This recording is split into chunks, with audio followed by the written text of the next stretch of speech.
ครั้งนี้ผมจะมาสอนดาวน์โหลดเกม Battlefield Red and Yellow กัน ครั้งที่ 1 เนี่ยคือไปที่ Google ก่อน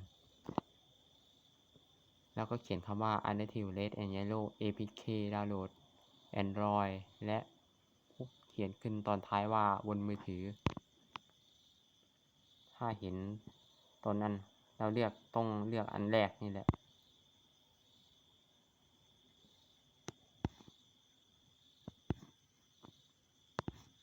ถ้ามันมีสัญลักษณ์เครื่องหมายคำถามตรงนี้เนี่ย ตรงดาวน์โหลดเนี่ย หมายถึงว่ามันเล่นบนมือถือได้ เราก็สามารถดาวน์โหลดไปเล่นได้เลย แต่ผมดาวน์โหลดมาแล้ว ทุกอย่างก็มีแค่นี้แหละ มันจะเหมือนในต้นฉบับทุกอย่างเลย ได้เห็นคนอื่นเล่นก็เลยอยากโหลดมาเล่นบ้าง ก็เลยโหลดมาเล่น ก็เลยมาสอนคนอื่นต่ออีก ไปก่อนละในครั้งนี้มีเท่านี้แหละ